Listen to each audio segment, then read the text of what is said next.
All right, what's poppin', everybody? Welcome to episode 8 of the podcast. This was supposed to be episode 9, but my silly self deleted episode 8 on accident. Yeah. So this one's going to be about trust and vulnerability, why in some certain circumstances you should be vulnerable, and why you should forget about the times you've had your trust broken. Well, not forget, but learn from and be vulnerable and trust other people. So we're going to dive into that off dome. Don't really have anything written down. Shit, I can take a crack at it. So I think there's two kinds of trusts, right? There's trust that you give not voluntary, and then there's trust that you voluntarily give. Yeah. I think that can be broken down even farther into, like, is your trust courageous or is it naive? Because if you have courageous trust, it means you're going into a situation knowing full well that there's a really good chance of you getting hurt. And, like, knowing that that's a possibility and understanding that that's what you're accepting. Like, by trusting someone, you're accepting the possibility of you getting hurt. And when you get hurt, it's not as bad because you're expecting it. Right. Like, Exactly. and the other kind of trust, like naive trust, if you go into something thinking like, oh my God, like this is every girl with their first love. It's like they get their heart broken and they have no idea that was going to happen. But you should consider that a possibility every time you get into a situation like that. You know what I mean? So basically what you're saying is consider all possibilities and take into account that anything truly can happen to where your trust won't be shattered into a million pieces. Yeah. I would say another good analogy is don't put all your eggs in one basket. Great. Most analogy. definitely. Great I analogy. actually, my best friend told me that one after I broke up. Well, my girlfriend and I broke up, like, because it's hard to get over that stuff, Right. Because you are vulnerable in the situation and through the relationship, and you just put yourself out there, right? But it's so important to just have a hold of yourself and not lose yourself within that. You know, like have that self identity and. Don't get lost in the sauce. I mean, you got to come from a place of courage. Like, a good example that's a little bit more abstract is, like, people's faith in humanity.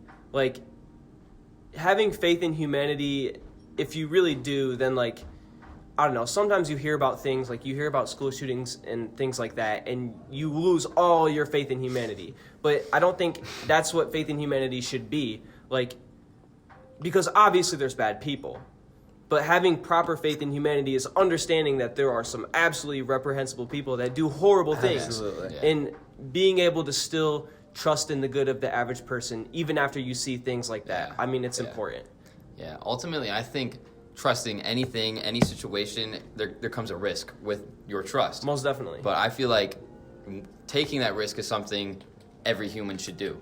Like, I feel like being vulnerable is a beautiful thing because yeah, I completely agree. in those states of being vulnerable, you can experience the most beautiful things of your life. Right. Like, taking a chance with that person you weren't really so sure on doing could be the best decision of your life. You could find true love, or it could be the total opposite. Right. It's a gamble. Right, But right. you have to figure out what gambles are worth the risk, worth the sacrifice of those negative emotions. Exactly. But Exactly. You also could come out with these glorious emotions that make you feel on top of the world. So it's a risk, and you have to figure out your risk management. Yeah, I mean, and it's tricky too, because you really like things are unpredictable. Like, you never really know what's gonna happen. Like that new like boyfriend or girlfriend that you've only known for a few months. Like, yes, you know them, but like, Do you really know them?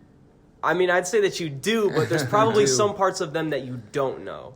Yeah, and sometimes exactly. that's the part of them that ends up really hurting you.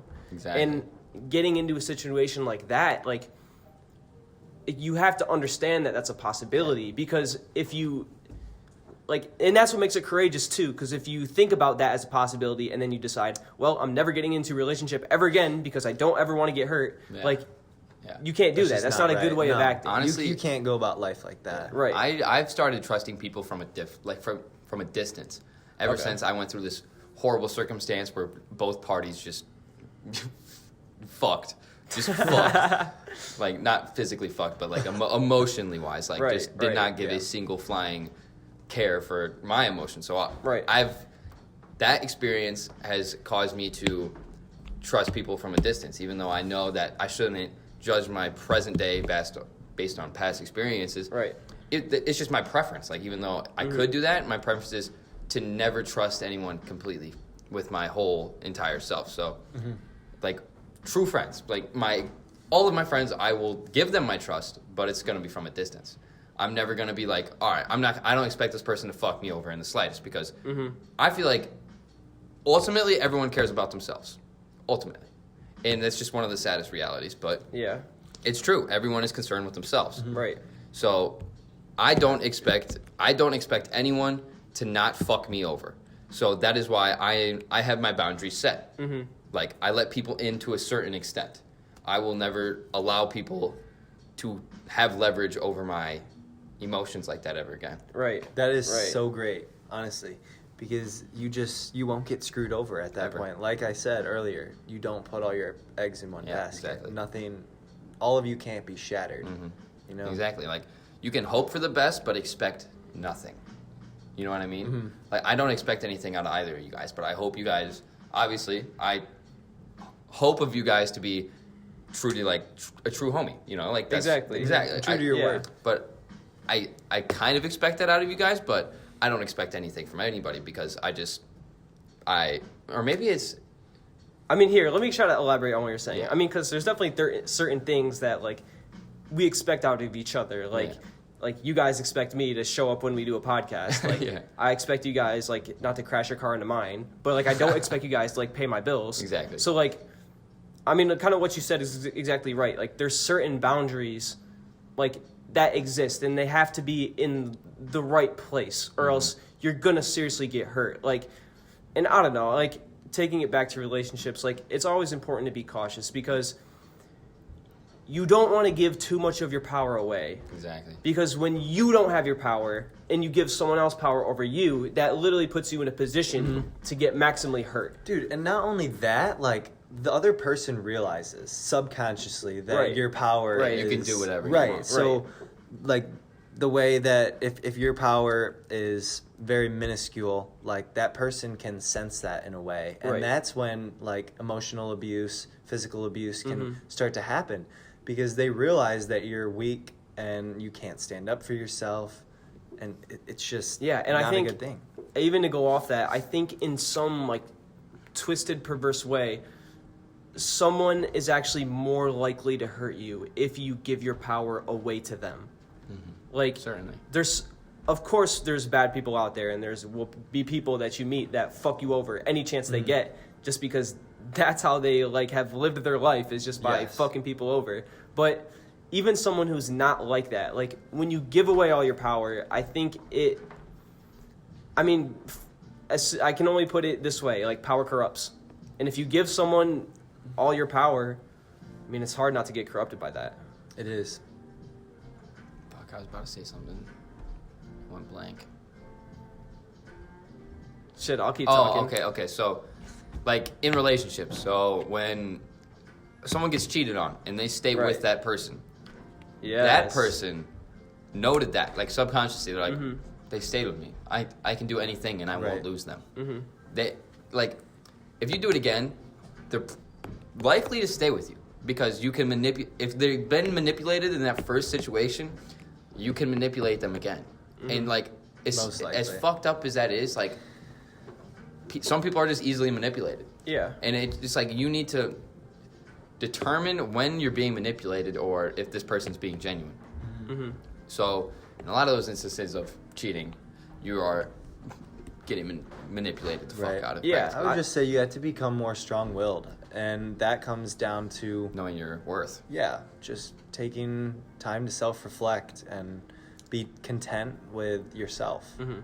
Like, this brings me right back to the conversation that we had the other day about, like, I mean, it really comes down to not giving your power away. Because if you're with your partner, like, and they cheat on you, and you take them back, you're letting them know that they can cheat on you and you won't walk away. Yeah. And what Yeah. that is giving away your power, because that's letting them know that they can transgress you and you don't have enough of your own power to be able to walk away from that situation. Yeah. So I mean, that's really what it comes down to. Is like, you have to keep enough power in yourself that you're able to walk away from a situation where someone's clearly doing something like without regard for your feelings.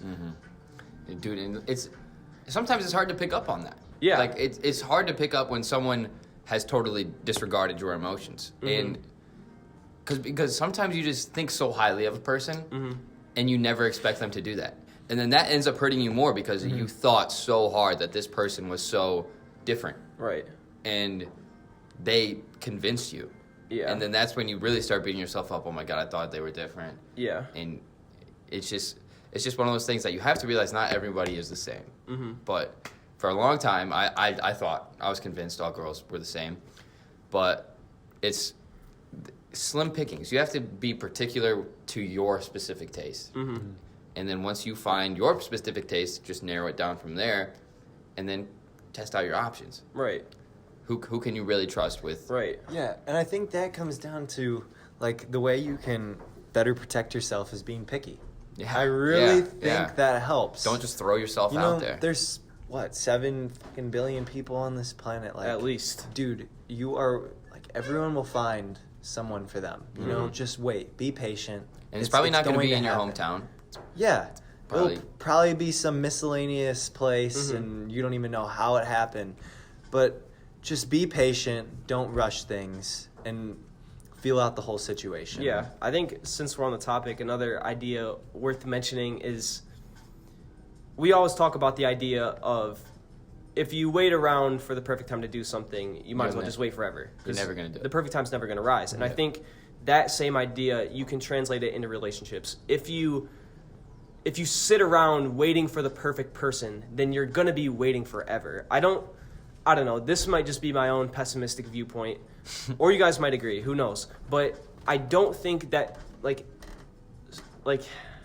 this is gonna crush so many people. But soulmates don't exist. Like the perfect person for you doesn't exist. Like, dude, there's going to be one thing wrong about them to make them not perfect. that's what I'm saying. It's about finding the Most compatible.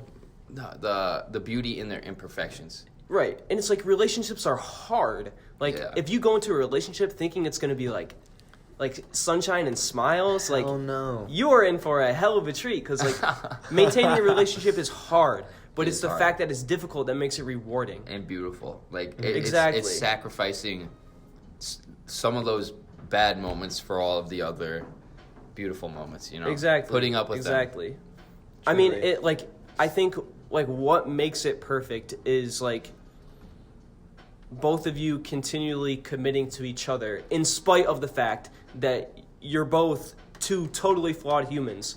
But Yeah. it's in spite of that you guys like decide to stick with each other. I mean, that's what makes a true relationship, if you ask me. Yeah, you're both you're both two independent beings. Right. You can be with whoever you want at like whenever you want, but Right. you both choose to stay with each other. And I think that's a beautiful thing. Right. Dude, It is most beautiful. definitely. I always say this to you, Ty. Like, it's a miracle to me that people can even connect at all, given how different every individual person is. Like, the fact that two people can come to an understanding with each other, like, that's a miracle within itself. That just comes down to openness and open-mindedness. Right. And just self-awareness as well. It all correlates because the ability to be open-minded and connect with other humans is so important. Like Right, you need right. you need to be able to see the opposite spectrum. Most you definitely. know? Most definitely. And if you're just so one-sided and you can't see other people's viewpoints, you're not going to get along with anyone. That's what I'm I mean, saying. look at the far right and the far left. They Like, hate each other. fucking And it pisses, hate it each pisses other. me off. It pisses me off because how are we ever supposed to have a peaceful world if we have two parties? Like, there's not a neutral. There's only two. That's what I'm saying. There's only two. Yeah. And they're And they're entirely different. yeah. So it's like they don't want to unite the United States, and it's just fucking Yeah. bonkers at this point. I mean, to kind of take it in another direction, I think a lot of this has to do with, like, I mean, we talked about the social dilemma. Like, the algorithms is because there used to be a moderate center. Like the center used to be most of the people. Yeah. But everyone's growing farther to the left or farther to the right, depending on what your preference is. And what you see on social media. Exactly. And I think part of it is like social media and algorithms that only show people things that they agree Yeah, with. so like say you see something like partially right and you like it, it's going to show you more right. And then you like that, you're going to go more right. Exactly. algorithm. Exactly. And then it just... And it just slowly makes people drift. Right. It drift shows to you the what you want to fringes. see, and then you only see that viewpoint, and Right. you become more opinionated towards that viewpoint. Mhm. It's just so toxic. Right. It is so toxic. Right. I mean, when I go on Twitter, like, I follow people that I don't agree with at all. Like, I follow people that when I see their tweets, I think, wow, that's kind of stupid. But, like, exposing myself to the other side of the view, it reminds me that there's people in the world that are actually a lot different than me, and they actually think a lot differently than I do. And for me to just only conceptualize the world as, like, people who like me, I mean, that's what children do, is they think that other people think the same way as them. And, like, part of growing up is realizing that people are actually a lot different than you. Right. Everyone is so unique in their own Right. ways. Right. Yeah, that was... I think we could cash it right there. That was a good 16 minutes. Yeah. I hope you... that was a good flow. We flowed for the majority of that. Definitely. If you have not emailed us, email freemindpod@gmail.com. We're going to be answering your guys' questions Love to hear them. Love to hear 'em. live on the podcast. And check out the Instagram. Merch drop coming October 1st. Be prepared for that. It's gonna be some flames. Follow the Instagram. It's gonna be below. You know, just keep in touch on the socials. We sir. update frequently. So Stay woke. we're excited to see where all of this goes, and I'm excited that you're here on the journey early. So enjoy the rest of your day. Stay woke.